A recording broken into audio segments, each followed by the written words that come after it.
It's the Eagle Community Television Forum with your host, Gary Shorman. Hello, I'm Mike Kerner in for Gary Shorman this week on the Forum here on Eagle Community Television. And our guests this week, we've got two of them for you. It's Leiker and Maximov. And now Max is going to be in the second part of the show. But today we're going to talk about sister cities. And first up, Leiker, since you are the chairperson of the Sister Cities board, let's talk about that a little bit. Sister Cities is a group or organization here at Hayes, and everybody on the board, how many do you have on the board? And everybody that is on the board is appointed by the mayor of Hayes, right? Mm-hmm. The Sister Cities Advisory Board is actually a part of the City of Hayes. It's and the commission and all that. It began back in the 1970s, and yes, all the people on the committee are appointed by the mayor because it's like the beautification committee or whatever of the city. We're volunteers, and we're assigned. That's what our assigned committee is. How does the mayor find out you have interest in this? I am guessing, by word of mouth, by sharing the fact that if people are interested in looking at our culture, our diversity, all those kinds of things, that's one of the things that we need to share and let people know is that this group is there, and if they're interested in those kinds of things, they can let the mayor or commissioners know that they're interested. All right, as a plug for your board, do you have any openings for board members? Do you have a need for them? They are reappointed there's a group there's 10 of us, and every year 3 are reappointed. And so that's usually after the first of the year or so. And if there's a vacancy, talk to Eber Phelps, our mayor, or our upcoming mayor, Sean Musil. Now, I know that Sister Cities is one of those you said has gone back a long time now, mm-hmm. and I guess it started by one of the presidents. So it's one of those programs that's been around, and you see that by a lot of cities all over the country. They'll do Sister Cities, and when you say Sister Cities, that means more than one, and Hayes has a couple of Sister Cities, don't they? Yes, our original Sister City that started in 1974 through the efforts of Mariana Beach, and she was the one that went to the city along with a group of interested people and said, we'd like to join in this program, started by President Eisenhower in 1956. And so Santa Maria, Paraguay was our first sister city. And then in the late 1990s, we became a sister city with Shenzhen in China because Sias University is there, and because of our strong relationship with that community at that time and the university there. And we did have a sister city, and I think it was in the mid-'80s that came on board, and that was Neustadt und Waldernab in Germany. Okay. But when they changed over their government representatives and whatever, at some point they notified us that they no longer wanted to have a sister city relationship. So we no longer have that, but we are looking at new possible cities in Germany that would like to become partners with us. When you have this Sister City program that's going on, do you as a chairperson or I mean actually the president of the board and the board members, do they go to this community and talk to the people of that community? And in reverse, do they come here to Hayes and visit Hayes? Yes, and that's a great thing. That's a wonderful part of this. It's a people-to-people exchange, and we send people, sometimes they're board members, sometimes they're just people from the community that are interested in going. We've sent delegations to China. We've had delegations from China come here, and then as we just did a week or so ago, had our Paraguay delegation come, and and one of our board members who you'll talk to, Maximov, has been there to visit recently. And so, yes, it is about bringing, not only going out into the world, but also bringing the world into our community. And then when the people came from Santa Maria, what do they do here when they're in the community? Well, they were here for one day, and Max was a wonderful tour guide, and we had set up an itinerary. They were interested in some of our businesses. They were interested in agriculture, talked about their needs in healthcare. They were just amazed by our medical center. We took them to Sternberg.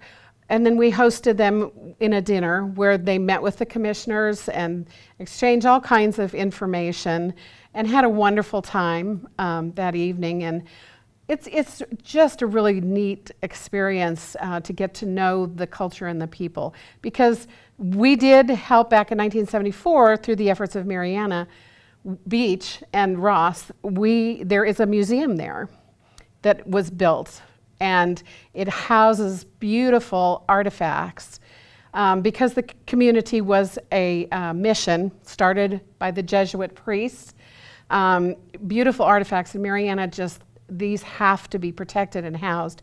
And we have a city street in Santa Maria named Hayes Street. And so they really honor everything that we have done for them. And we have sent them things like pencils and pens and things for their kids in school and those kinds of things. And for a while, communication was really difficult. But now, because of the wonderful internet, we have been able to widen and open those communications. And it's just Facebook and all those kinds of things. So the media is really wonderful and has helped us reconnect. And we're really excited about that connection, as well as China. As the chair of the board, is it something that you're on for a long time, and can you stay on it if you want because you're having so much fun with it? Well, I've been on it since I came onto the Sister Cities board in about somewhere around 2009, and then I found myself as chair and have been since about 2010 chair of the committee. And I've loved it and I enjoy it. And you can reapply every 3 years if you want to continue on the committee. And I have wanted to, and I will continue on the committee. I have a couple more years on my appointment. And then the board itself appoints its officers and those kinds of things. Well, I'm glad you came in and talked to us about that and enlighten us a little bit on what Sister Cities exactly is, because I don't think a lot of people understand what it is, and we kind of want to give people, I guess, with some paintbrushes, a new picture and see what it's like. We're really excited about the sesquicentennial and a permanent display that is going to be put in the Library of Paraguay, and we're really excited about that and hope to continue on with China and go on. Very good. Well, thank you for coming in today. Thank you, We'll talk to Max here in the second segment, because we want to talk to him a little bit about the Sister City itself. With Ann, we wanted to kind of get to know what Sister Cities was all about. So again, we've got the second half of the show coming up. Stay tuned. Max Maximov is our guest. This forum brought to you by Hayes Med. It's a beautiful day in our super high-speed internet great customer service neighborhood. Like you, this is where we live. In fact, our company is employee-owned, so it's our goal to improve the quality of life for everyone in our community by delivering faster, more reliable internet, clearer, more feature-laden phone service, quality TV channels, all with the level of customer service you'd expect from people who are your neighbors. Eagle Communications, our community connected. Welcome back to the Eagle Community Television Forum. I'm Mike Kerner in for Gary Shorman this week, brought to you by Hayes Med. And our guest this week, Ann Leiker, we had her in the first part of the show. She is the chairperson of Sister Cities, and a board member. It's Max Maximov, and he is, I guess, our guest in the second half of the show. But I say that a little bit because you've been on this committee, and you're kind of the guy that's been down to Santa Maria, Paraguay already, haven't you? That's right. I went there last summer. Which is our sister city. That's right. You know, people can see those Sister City flags right here in Hayes down by campus. They're right on the corner of, what is that, 13th and Fort? 13th and Hall. 13th and Hall, I think that's where they kind of comes across there.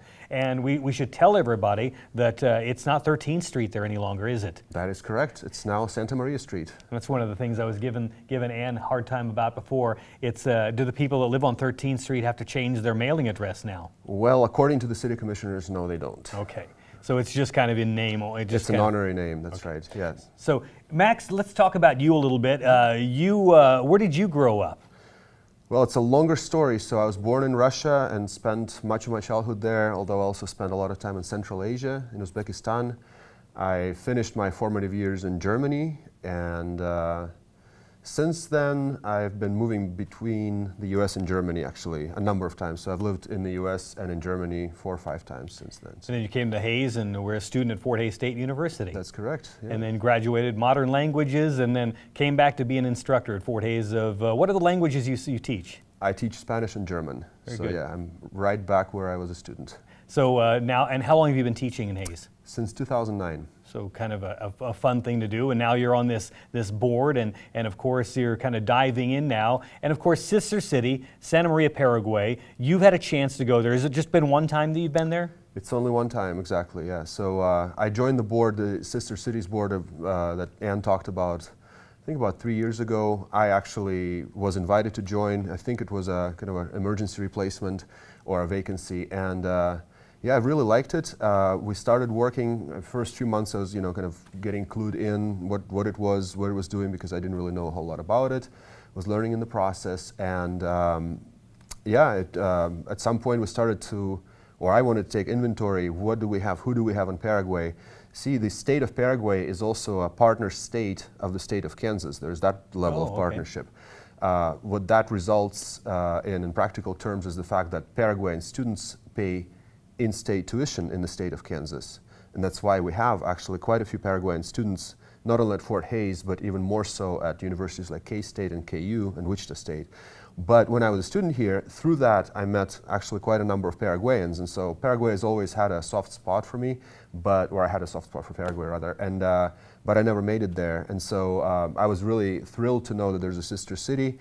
Started looking into it. We didn't really have any active communication with our sister city maybe since 2002, 3, 4, something like that. So nobody on the board could really remember a time of an active contact.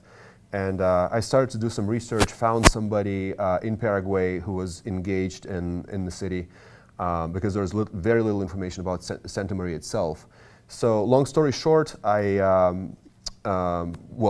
in the city, in the Sister City Board had a conversation about it, and basically knowing the South American culture, also suggested that one really should go there, sit down with the people, because that's how contacts happen.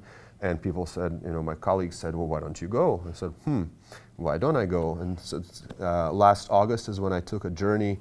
Our sister city is quite far away in very rural kind of southern Paraguay, but I was picked up at the airport by one of my friends who was a friend of mine in the time when I was studying, and I hadn't seen him since 1997. And so it was great to be welcomed there like that. And then I journeyed on to Santa Maria, and it was a great visit. We should tell everybody where Santa Maria is in Paraguay, between Brazil and Argentina, southern tip of South America, right? Not southern tip of South America. So Paraguay is landlocked pretty much a little bit towards the south on the continent of South America, and Santa Maria is south of the capital. It's it's not. I mean, it's maybe an hour's driving to the nearest Argentina border and about 2-3 hours driving to the Brazilian border. But it is in the southern part of the country. So it took you a while to travel down there, didn't it? Yes. Yeah. It's about 200 miles or 150 miles from the capital, Asuncion. But the roads are there. They don't have I-70 there. It's a one-lane highway, and it's. Well, let's talk about your experiences. You talk about the one-lane highway. What are some of the other experiences when you went down there? The differences that you've noticed compared to maybe Hayes or even America? There are quite a few differences between Paraguay and the U.S., and it's more obvious or more noticeable in the capital than it is in the rural parts. So I would actually prefer to talk about similarities, because I noticed quite a few of them in Santa Maria. It's first and foremost, it's a really charming kind of enclosed community. So you leave that highway that kind of runs north to south, about 20 miles land or inwards into the land, and so you enter what feels kind of like a timeless oasis. It's really, really charming. It has a sense of you feel that you're in a really lovely community before you even meet the first person.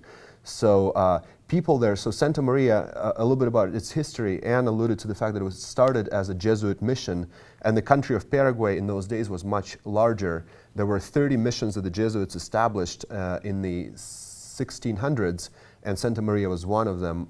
So it has this immense, really rich history, which you can tell by talking to people, or just by sensing it, that people really pride themselves in this tradition. And this tradition permeates in their art. I brought a little bit, I don't know if maybe could show this.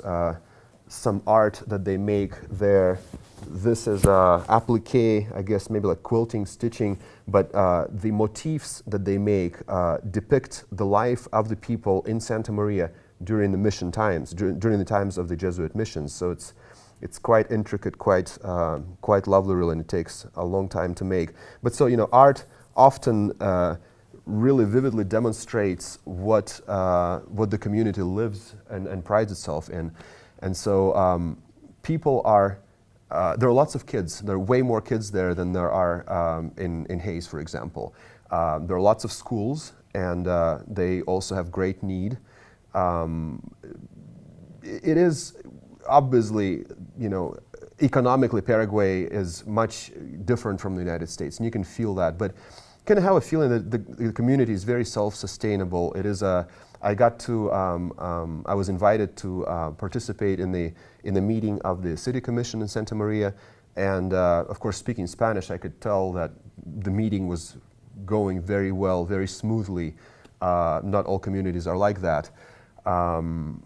Santa Maria is also the seat of the county. So Santa Maria itself has about 5,000 people, and there are about 3,000 more people in smaller towns kind of in the Santa Maria district. So that is also similar to Hayes, how Hayes is the largest place, largest urban area in the Ellis County.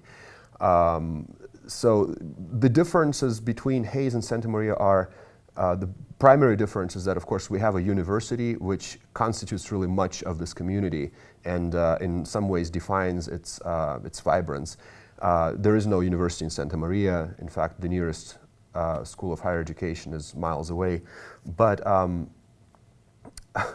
a few interesting stories. There are people who actually go to Santa Maria, fall in love with it, and just stays there. There's a lady from the UK who was a writer, and she was touring South America and writing books, and she just stumbled upon Santa Maria and fell in love with it, and she lives there since, and she started some really wonderful community building initiatives. But the community is also very proud. Obviously, Paraguay is a very, very Catholic country, and the Jesuit Catholic past is something that is really held in high esteem. Anne was talking a little bit about the museum that was built in Santa Maria with the money that was made available by the initiative of Mariana Beach. So before that museum was built, the wooden carvings and statues and other artifacts that are displayed now in the museum were being hidden in people's basements because the original church went down in fire in the 30s, I believe, or in the 20s of the last century. And then people, thieves, foreign armies would pass through and try to steal it, and so people really held on to it. But when the museum came, everybody, of course, said, yes, finally we have a place to display them. So, little stories, little things like that make you realize, wow, this is a community. People love where they live, and they're really proud of it. How about foods? What are kind of the staples of the food in that area? Well, all over Paraguay. Paraguay is about to, and I heard this fact in Paraguay, and I didn't double check my sources, so I may be wrong, but Paraguayans say that they're about to surpass Argentina in beef export. So Paraguay, as well as Argentina, is all about beef, all about steak, and all about grill. So grilling, and more grilling. And when Paraguayans grill, that means basically about 10 pounds of meat per person is calculated, maybe a slight exaggeration, and you basically do it, it's an all day long activity. There's some local vegetables. The most common vegetable actually that accompanies grill is, they call it mandioca, it's yucca plant. I think they sell it at Dillon's. It's a root, so it's kind of a starchier potato, I would say. Quite good. And of course, rice grows there, so rice is eaten widely. There's a lot of fruits, vegetables. Climatically, Santa Maria is also similar to Hayes, with the only difference of higher rainfall, so to the point where rice can grow. But it's flat. The terrain is quite flat, so when you drive there, when you see the landscape, it looks like Kansas, maybe like Kansas now when it's nice and green. What about let's say snowfall? Do they get any winters, hard winters there? Do you know? Okay, so I'm not a big fan of heat, and I was there I think I got to Santa Maria early August, I can't remember, maybe August 3rd, 2nd, 4th, something like that. So August in Southern Hemisphere is it's January in this hemisphere, okay. So you would think that the weather would be according. Well, in my week, in the entire week that I spent in Paraguay, the weather was in the 90s. Oh, wow. Yeah, so it does, sometimes they say it gets cooler, and my question was, when does it get cooler? Like, this is the time for it to be cooler. But I think a sweater is probably the most that people would have to wear, maybe a rain jacket. But I had a friend from Paraguay when I was a student here who had never seen snow before, and he landed in Wichita Airport, and it was snowing, and in those days you had to, I believe it was Wichita, but you had to walk down the plane, not walk through the sleeve, and it was snowing, and he just stood there and was in awe, feeling snow on his face. Of course, you can go to Argentina or Chile with snow-capped mountains. Now, the sister city reps from Santa Maria came to Hayes recently too, and you enjoyed the time with them. That's what Ann tells us. And was it the same people that you met when you were down there? Or was it different people? No, it's this delegation were different people. So when I was there, as I mentioned before, I met the mayor of Santa Maria and all of the commissioners. And in fact, I was also received in the mayor's office. But this was August, and in November they had re-elections. So new city commission was formed, and the new mayor was elected. Some members are still the same, and I keep in touch with some of them. But this new mayor, I did not meet him there.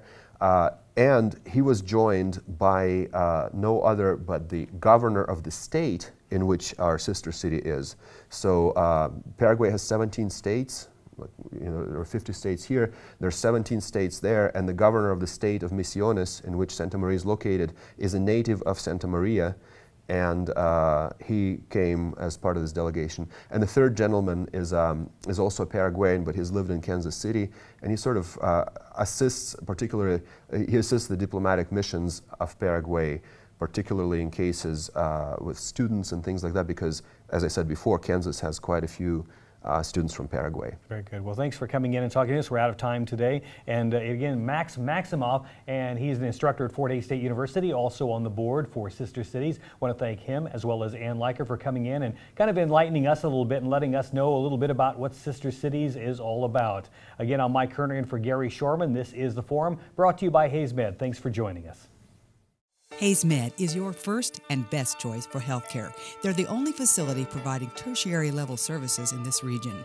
With more than 70 physicians and 26 specialties ranging from heart, orthopedic, spine care, cancer, obstetrics and gynecology, wound care, rehabilitation and surgery, including the Da Vinci robotic surgery, Hayes Med is your comprehensive health provider for people throughout Western Kansas. Hayes Med, helping people be healthy.